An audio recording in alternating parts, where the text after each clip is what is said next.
Ha? How did it go again? As I hesitated in response to Emily's question, she spoke up. Your grandmother will surely get better if you keep smiling. My eyes widened. I think I might have said something like that. Emily smiled faintly. Then she started rummaging through her bag. Didn't you give this to that kid? When I saw what Emily was holding, I was truly shocked. My name is Kevin, 30 years old. Starting today, I'm working as a nurse at this small clinic in a rural town. The doctor is in his 60s, and the nurse in her 50s, and they've been working together here for years. But as it got harder for them physically, they requested a nurse to be sent in to help. And that's how I ended up here. Both of them were so happy I came that they immediately left together for a house call. Everyone in this town knows the doctor's house call hours, and they figured that if someone young like me was here to watch the place, they'd have no worries, even if there was an emergency. Honestly, I was a bit overwhelmed. Though I had received some instructions in the morning, I still didn't know where anything was, which made being left in charge nerve-wracking. I decided to start familiarizing myself with the place by checking all the shelves and taking notes. They told me that no one usually comes during the doctor's house call hours unless it's an emergency, but... Excuse me. Please help, we have an emergency. Emergencies always happen when you least want them to, don't they? When I headed to the entrance, a young woman was holding a small boy, panting for breath. Oh, I'm sorry. Dr. Watson is out on a house call right now. Before I could finish, the woman shouted, I know that. But look at him, he's in so much pain. Please, do something. You're in uniform, so you're in the medical field too, right? Her loud, desperate words made me a bit flustered. Okay, please, come this way. I led the boy to a chair in the examination room. Looking at him, I saw that he'd suffered a large injury to his knee. He fell on the way back from school, please help him quickly. Hearing the urgency in her voice only made me more anxious. Even though I had just checked where the bandages were, I couldn't recall their location. What are you doing? Hurry! The woman was on the verge of tears. She was probably finding it unbearable to watch the boy moaning in pain. The more urgent her voice became, the more I panicked. I'm sorry, could you please wait in the waiting room for a moment? The woman looked confused. It's just that your anxiety might rub off on him. I'm sorry. Reluctantly, she stepped out after reassuring the boy, it's going to be okay. It might hurt a little, but be brave, okay? After she left, I managed to regain some composure and washed the boy's wound with water. I carefully checked for any sand or dirt in the cut. The boy grimaced in pain but stayed strong. Good job. Now I'm going to remove the little stones, okay? I explained everything to him as I carefully used tweezers to remove the gravel and sand without causing more pain. While I was doing this, Dr. Watson returned. I could hear his voice from the waiting room as he spoke with the woman. It seemed she had calmed down a bit. After finishing the wound cleaning, I handed the boy over to Dr. Watson and headed to the waiting room to update the woman. I've removed the stones and sand from his wound. Dr. Watson will take care of the rest. When I said that, the woman bowed her head. I'm sorry. I lost my composure. Thank you for your help. Please take care of him. Although her words were polite, it was clear she didn't trust me. She probably thinks I'm an incompetent nurse. On my very first day, I found myself feeling a little down. Natalie, one of the nurses, told me more about the woman. Her name was Emily. Apparently, she had started teaching at the local elementary school just last year. She's bright, energetic, and gives everything her all. At 24 years old, she's still young, but she's already a popular teacher. She gives too much sometimes, though. Because of the way she pressured me on my first day, my initial impression of her wasn't great. I found myself hoping that she and those around her would stay healthy. I didn't want to see her too often at the clinic because of illness or injury. I guess that's how uneasy I felt around her at first. But then, a month passed. I encountered her many times. Sometimes she would knock on the door before the clinic even opened, carrying an elderly person who had fallen ill on the street. Other times, while I was heading home after work, she'd be crawling on the ground looking for something someone had dropped. She seems to be the type who just can't leave people in trouble. And just like Natalie said, she was always giving it her all. Because of that, she sometimes got a bit too intense. When she brought in the elderly person, she begged. They said he's anemic. Please, hurry, do something. And when she was looking for the lost item, she dragged me in by saying, "Oh, Kevin. Perfect timing. Help me look for it." That day, I had planned to go home early and watch a TV show I was looking forward to, but I couldn't turn her down and ended up helping. I'm also not the type to leave people in need. I still vividly remember the sense of relief when we found the lost item.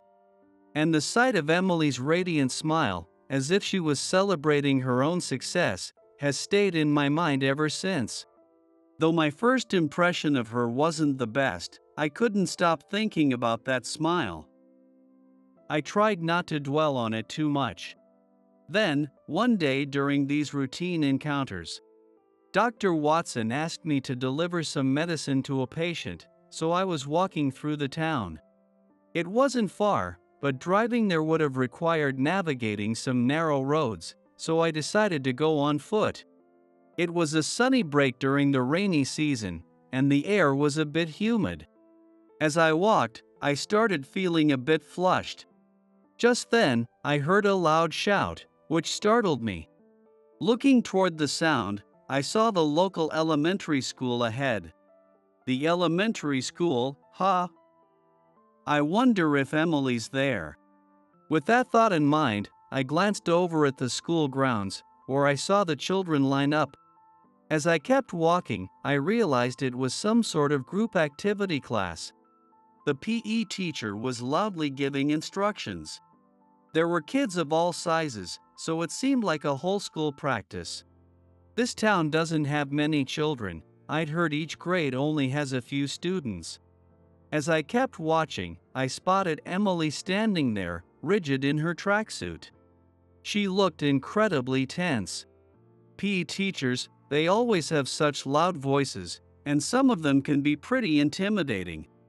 At first, I was just thinking casually, but then, a strange sense of unease crept in, and I stopped in my tracks.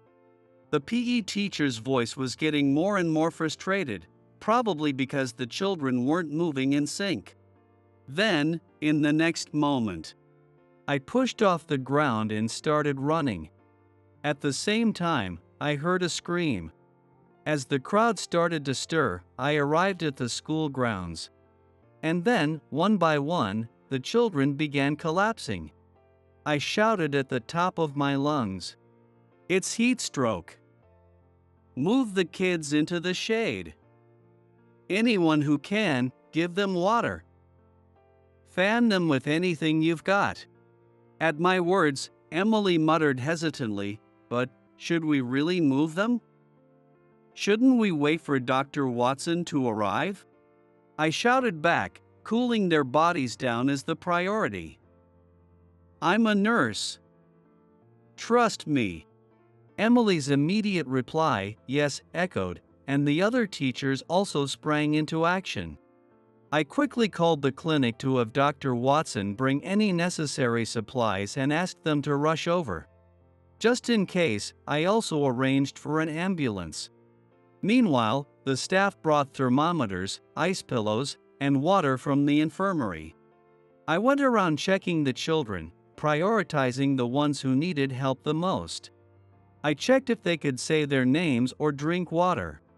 For those who were half conscious or whose hands were shaking too much to drink, I left notes with symbols on them to indicate their condition. Seeing that the teachers, including Emily, were flustered, I gave them instructions. Kids without a note are in relatively better condition. Cool their armpits and necks, and have them drink water slowly. The teachers, now a little calmer, quickly followed my instructions. Emily, too, was trying her best, encouraging the children, "Hang in there. It's going to be okay." At that moment, Dr. Watson arrived in a hurry. "Dr. Watson, I've marked the kids in the order of urgency." Just from that, Dr. Watson understood what I meant. He rushed to the side of a child with trembling hands and began giving precise instructions after assessing the situation. He directed that the child be moved indoors for IV treatment. Dr. Watson took care of the children with the highest priority. Feeling a bit more at ease, I began checking on the kids who could drink water. As I slowly gave them the oral rehydration solution that Natalie had brought, their symptoms gradually started to improve. Thankfully, none of the kids needed to be taken by ambulance. The paramedics explained that my quick response had made all the difference. The PE teacher, however, seemed confused by the unexpected situation. "It's only June, and all the adults were fine," he muttered in disbelief, which left me a bit frustrated. In this season, the body isn't yet accustomed to the heat. More people rely on air conditioning, which weakens the body's ability to sweat. And today, because of yesterday's rain, the humidity was high, making it harder for the body to cool down. Kids, being shorter, are more affected by heat radiating from the ground. Outdoor activities without proper breaks are out of the question. My slightly firm tone made the PE teacher clear his throat awkwardly. All the other teachers were listening to me as well. Dr. Watson nodded in agreement, which seemed to add weight to my explanation. As we left the scene, I hoped they would be more careful in the future and avoid pushing the children too hard. After my shift finally ended, I began my tired walk home. Then I heard a voice from behind, and I turned around. Emily was standing there. "Hi there. Are you on your way home?" I greeted her casually, and she bowed to me. Thank you so much for today." I smiled back at her. "It's my job. I'm just glad everyone's okay." "You, too, it must have been tough for you, right?" When I pointed this out, Emily looked surprised. "Actually, when I passed by the school earlier, I noticed you seemed troubled." I had a bad feeling. Even though she's usually so cheerful, she seemed drained. It looked like she was trying to hold something back. And then the children collapsed before she did. The kids had reached their limit first. You could tell from my expression. "That's impressive. Would you like to grab a bite to eat, if you're free?" To be honest, I was exhausted. I really just wanted to go home. But this was an invitation from a woman I had started to feel a little intrigued by. I couldn't turn her down. We walked into a small restaurant nearby. There were other places if we kept walking, but we both agreed we didn't feel like walking anymore. Since it was still early, there weren't any other customers, and we were seated in a private booth in the back. Looking at the menu, I saw they didn't just have typical diner food but also some meal options, so I ordered the meatloaf plate. "When you're tired, comfort food like this really hits the spot," I said while eating. Emily looked at me, wide-eyed. "Really? I should have ordered the meatloaf too. There was something about the way she listened to me so earnestly that made her seem a little cute. You were like a completely different person today, Kevin. I gave a small, sheepish smile. Does that mean you want to say that my usual self isn't great? I asked, half joking, and she tilted her head thoughtfully. My first impression was, you seemed a bit unreliable, maybe, she admitted. Her words made me slump a little. That day, it was my first day on the job. I didn't know where anything was, Dr. Watson wasn't there, and you were rushing me. I was seriously panicking. I explained, making my case, and Emily shrugged apologetically. I'm sorry. That boy's injury looked so painful, and I panicked too. She had run to the clinic with the boy in her arms, only to find me, the nurse, flustered. It wasn't surprising she found me unreliable. But my first impression of her wasn't that great either, so I guess we were even. But recently, I've started to think you're actually really kind. You helped me look for that lost item, and today, my impression of you completely changed. You handled everything so efficiently, giving us clear instructions and prioritizing the kids. And you even told off that scary Mr. Thompson. Kevin, who are you? I chuckled softly. I'm just a regular nurse. Though, if there's something that sets me apart, I do have experience as a disaster relief nurse. Emily's eyes widened again. Disaster relief? I nodded. Yeah. I've always wanted to be involved in emergency medicine, so while I was working at a large hospital, I expressed my desire to become a disaster relief nurse. I wanted to save as many lives as possible. That desire is what led me to become a nurse. To save even more lives, I became interested in emergency care. And the sight of disaster relief nurses working in disaster areas had inspired me deeply. After graduating from university, I worked at a DMAT-designated hospital. For 5 years, I worked relentlessly. The hospital recognized my efforts and selected me. I underwent the necessary training and exams, and was eventually deployed to a disaster area as a relief nurse. It was the field I had admired for so long, but it was incredibly tough. Every second counted, and my decisions could mean the difference between life and death. The tension and sense of responsibility were overwhelming.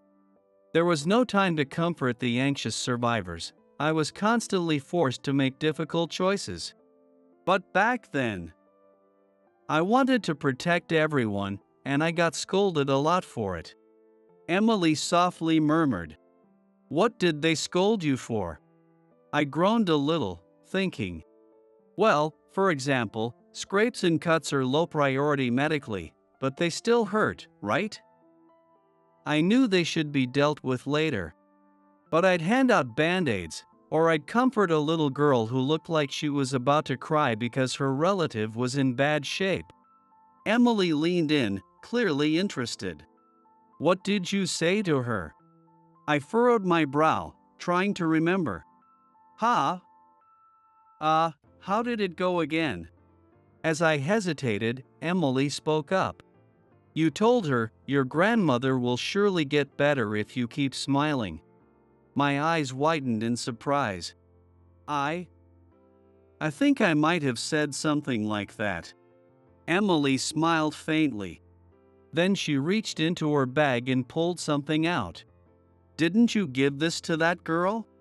In her hand was a small paper crane, carefully folded from washi paper. What? How? Tears welled up in Emily's eyes. The girl you spoke to, that was me. My parents were missing, and it was just my grandmother and me, both of us shaking in the cold. My grandmother's health had taken a turn, and I asked for help, but her condition wasn't severe enough to warrant immediate attention. All they told me was to keep her warm. I felt so lost, and that's when you spoke to me. A memory of a trembling, desperate little girl flashed in my mind. No way, it can't be. Emily gazed lovingly at the crane in her hand. That paper crane was the one my grandmother had folded for me when I was deployed as a disaster relief nurse. She had entrusted it to me, wishing for my safety, but I felt that the little girl needed it more than I did, so I gave it to her. I saw you getting scolded after you talked to me too. I scratched my head, feeling a bit awkward. If I prioritized things wrong, lives that could have been saved would be lost. That's what I was taught, and from that point on, I focused solely on the lives right in front of me. As a disaster relief nurse, you might think you didn't do well, but to me, you were an unforgettable hero. Even though I didn't realize it until now, Emily said with teary eyes, offering a small smile. It's not surprising you didn't recognize me. It was only for a moment, and I was wearing a mask the whole time. Emily gave me a deep bow. You were the one who comforted me in such a dark time, and I treated you so poorly at the clinic. I'm so sorry. I couldn't help but laugh. I think you're apologizing for the wrong thing. As I made a light-hearted joke, Emily laughed too. Because, back then, you really did seem unreliable. I'm really sorry. As Emily apologized like a child making excuses, I found her utterly adorable. From that moment on, we quickly grew closer. The day we talked at the restaurant, we exchanged personal contact information. Every time I pass by the elementary school, I feel a little flutter of excitement. I find myself looking around, wondering if she might be there. Even though I knew she was too focused on her work to text during the day, I couldn't help but check my phone constantly. I had completely fallen for her. Wanting to see her, I worked up the courage to ask her out for a meal. I nervously waited for her reply, and when it came, it was a yes. I thought it might be the perfect opportunity to confess my feelings, but then, it's been so hot lately, hasn't it? Oh. Hey, how about we go to the river sometime? Maybe next week, she suggested. And my excitement deflated immediately. I can't swim. I didn't want to admit something so uncool, but it was the truth. Really? That's surprising. I scratched my head again, feeling a bit embarrassed. Yeah, so maybe we could do something else. Before I could finish, Emily leaned in eagerly. I'll teach you. I was stunned. What? I never expected her to respond like that. Completely unaware of my awkwardness, Emily's eyes sparkled with enthusiasm. I'm a really good teacher. I took swimming lessons for years. There's this great spot upstream from here where you can swim, the water's super cold and refreshing. It's settled then. And just like that, the plan was made without much of my input.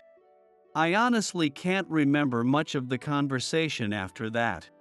All I could think about was the dread of showing her my embarrassing inability to swim. And any thoughts of confessing my feelings were completely overshadowed by that. Still, I couldn't deny there was a part of me that was looking forward to it. I bet she'll look adorable in a swimsuit. Sitting alone in my apartment, I muttered to myself. Even though there was no one around, my face turned bright red. And then, the next week arrived. Okay. Let's start swimming. Seeing her, I couldn't help but feel a little, just a tiny bit, disappointed. Her swimsuit was a black, full-coverage training suit that went from her neck to her knees. She was fully committed to teaching me how to swim. Without warning, she took what I had been holding. Oh! The inflatable ring I had been clutching was snatched away and promptly tossed far into the distance. You'll be fine. Humans float, you know. I wanted to complain, I can't swim because I don't float. But I kept quiet and followed her lead. Taking a deep breath, I cautiously dipped my feet into the river. Wow, it's cold. Right? Feels great, doesn't it? Lately, the heat had been unbearable. Even now, the sun was shining down brightly on us. But as soon as my feet touched the water, I felt the refreshing chill. That area's deeper, so let's start in the shallow part to get used to the water. Reluctantly, I waded deeper into the river. Though it had been scorching hot just moments ago, the water was so cold that it sent shivers through me. Whoa, that's chilly. I shuddered. Yeah. Maybe it's still a bit early for swimming, and look, there's no one else here. Emily voiced what I had been trying not to think about. We were completely alone. Last summer, this place was packed with local kids. It was a Sunday, just at the start of July. Maybe people weren't in the mood for swimming yet. Since no one's here, we can practice as much as we want. Okay, let's start with kicking. Grab my hands. It seemed we were really going to practice swimming. Not considering how holding her hands would make my heart race, Emily smiled at me, completely oblivious. Just as I resigned myself to learning how to swim, I heard a faint cry. I turned around instinctively. What's wrong? Emily's voice was puzzled by my sudden action. I heard a cat meowing. I started to explain, but Emily suddenly shouted, "Look! Over there!" She pointed downstream, to a spot further along the river. On a rock in the middle of the river stood a small, trembling cat. We have to save it. Without hesitation, Emily was about to swim toward the cat. I barely managed to grab her arm. What are you doing? Let go of me. She tried to shake me off, but I held on tightly. Isn't it deeper over there? It's dangerous. Emily shot me a sharp look. I can swim just fine. If we don't hurry, it'll get swept away. I shook my head vigorously. The current could pick up suddenly. Don't be reckless. Here, this way. I held onto Emily's hand as I walked toward the shore, ignoring her protests. Here. At least use this. I handed her the inflatable ring she had taken from me earlier, then pulled a rope from my bag. You brought a rope? Emily asked, surprised. Well, I can't swim, so I came prepared with everything I might need in case something happens. I said as I tied the rope securely to the inflatable ring. The little cat was still trembling on the rock in the middle of the river. All right, I'm counting on you. As I said that, Emily pressed her lips together in determination and swam out toward the kitten. A few minutes later, Emily, the kitten, and I celebrated our safe return on the riverbank. I let out a deep sigh. Emily, you're way too reckless. At my exasperated tone, Emily looked down slightly. But, she pouted, and I raised my eyebrows in concern. What would you have done if something had happened? When I asked, Emily glanced at me. If something happens, I know you'll take care of it, Kevin. That was unfair. Well, I guess that means I'll have to always stay by your side and watch over you, huh? At my words, Emily's eyes widened and her cheeks flushed. What does that mean? I looked straight at her.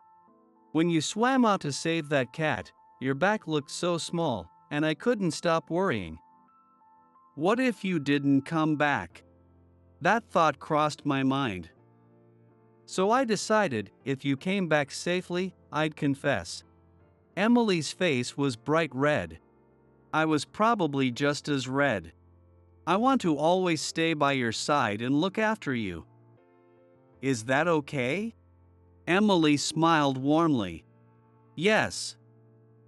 I might make you shake your head in disbelief over and over, but I'd love for you to stay by my side and watch over me. I nodded with a huge smile. A few years have passed since then. Sorry to keep you waiting. Emily came running toward me, waiting at the school gate. Hey, how was your day? Let me carry that for you, I said, offering my hand. You don't need to. It's fine, she replied, though the tote bag she handed me was much heavier than fine. Wow, lots of books today, I commented as I slung the bag over my shoulder. Emily laughed. Yeah. I'm helping a student who's struggling with a section, so I borrowed a bunch of reference books from a senior teacher. She seemed to be struggling with how to teach the material. Just as I was thinking how kind and dedicated she still is, Emily suddenly broke into a jog. Hey! Don't run, it's dangerous. Ahead of her was an elderly woman. You look like you're carrying something heavy, let me help you. Emily offered. I quickly caught up to them and gently took the bag from Emily before she could grab it. Nope. I've got this. Emily frowned. But I could have carried it just fine. I glanced down at Emily's belly. Don't forget that you're pregnant. This is exactly why I can't take my eyes off you. As I sighed in exasperation, the elderly woman smiled and said, You've got such a kind husband. No, it's Emily who's the kind one. I replied with a wry smile, carrying the bags in both hands as we started walking. When we arrived at the woman's house, she invited us in for tea, but I said, we should get home, Max is probably feeling lonely. Emily smiled and nodded, you're right. We'll come visit again soon. Emily waved with a cheerful smile. Knowing her, we really would visit again. The cat we rescued from the river that day had stuck to Emily ever since, so we named him Max, and he became her beloved pet. Now, here we are. Emily and I got married, and Max is part of our family. In just a few months, we'll be welcoming another new member to the family. Since I'm always worried about Emily and her tendency to take risks, I've made it a habit to pick her up after work. Thank you for always watching over me. Emily says, expressing her gratitude as always. I promised to keep an eye on you. I replied, offering my hand. Emily gently squeezed it. I hope we can keep walking hand in hand like this forever. With that thought in mind, we slowly started walking home, where Max was waiting for us.